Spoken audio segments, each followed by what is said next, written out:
नमस्कार। Political page पर आप सभी लोगों का स्वागत है। जातीय जनगणना भारत में एक राजनीतिक मुद्दा बन चुका है। विपक्ष, विशेषकर कांग्रेस के नेता राहुल गांधी जिस प्रकार से जातीय जनगणना के मुद्दे को हवा दे रहे हैं, विपक्ष के तमाम राजनीतिक दल जातीय जनगणना के पक्ष में दिखाई देते हैं, तो वहीं पर भारतीय जनता पार्टी इसके पक्षधर नहीं रही है। लेकिन जिस तरह से पॉलिटिकल प्रेशर, राजनीतिक दबाव भारतीय जनता पार्टी पर है, विपक्ष से लेकर के सत्ता पक्ष के सहयोगी दलों के साथ भी, ऐसे में अब भारतीय जनता पार्टी के नेतृत्व वाली, नरेंद्र मोदी के नेतृत्व वाली जो सरकार है, वो जातीय जनगणना करवा सकती।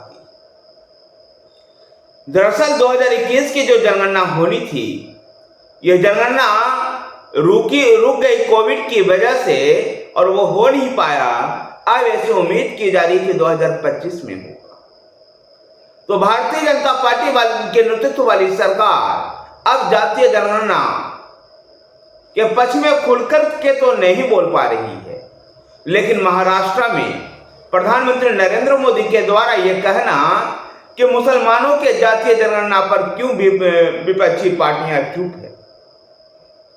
मुसलमानों की जातीय जनगणना को लेकर के जिस प्रकार से प्रधानमंत्री नरेंद्र मोदी ने विपक्ष से सवाल किया है, इससे जाहिर ऐसा होता है कि अब केंद्र की सरकार जातीय जनगणना के विरोधी नहीं है, अब इसके पक्ष में दिखाई देती है।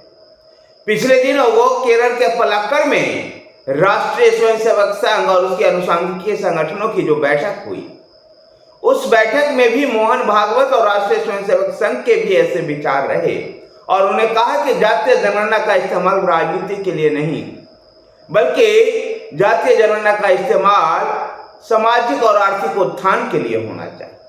और अब प्रधानमंत्री नरेंद्र मोदी महाराष्ट्र में इस बात को कह रहे हैं कि जातीय जनगणना न केवल हिंदुओं की बल्कि मुसलमानों की भी होना चाहिए। और मुसलमानों के जातीय जनगणना को लेकर के जो चुप्पी है विपक्षी पार्टियों में, तमाम राजनीतिक दलों में, इसको लेकर के भी प्रधानमंत्री नरेंद्र मोदी ने विपक्ष को आड़े हाथों लिया। अब ऐसा लगता है कि जो 2025 में 2021 की जो रुकी हुई जनगणना होगी, इस जनगणना में जातीय जनगणना शामिल होगी और वो बहुसंख्यक और अल्पसंख्यक सभी के लिए जातीय जनगणना आवश्यक होगा।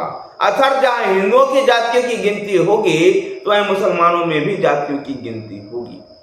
दरअसल जातीय जनगणना के माध्यम से विपक्ष एक राजनीति करना चाहता है, विपक्ष अपनी राजनीतिक रोटियां सेकना चाहता है। तो इसी विपक्ष के इस चाल को समझते हुए प्रधानमंत्री नरेंद्र मोदी के द्वारा मुसलमानों के भी जातीय जनगणना करवा करके उसमें भी एक विभाजनकारी, उसमें भी ऐसे तबके को अपने तरफ जोड़ना जो मेन स्ट्रीम से कटा हुआ है। वैसे पहले भी प्रधानमंत्री नरेंद्र मोदी ने मुसलमानों में भी कुछ ऐसे जो पिछड़े रह गए हैं, उनको अपने साथ जोड़ने के लिए पसमानदा मुसलमानों का दाव पहले भी चल चुके।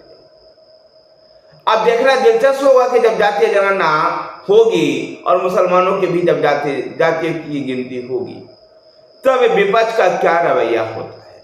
धन्यवाद साथियों, वीडियो को लाइक कीजिए, शेयर कीजिए, हमारे साथ बने रहने के लिए हमारे चैनल पॉलिटिकल पेज को सब्सक्राइब कीजिए। धन्यवाद।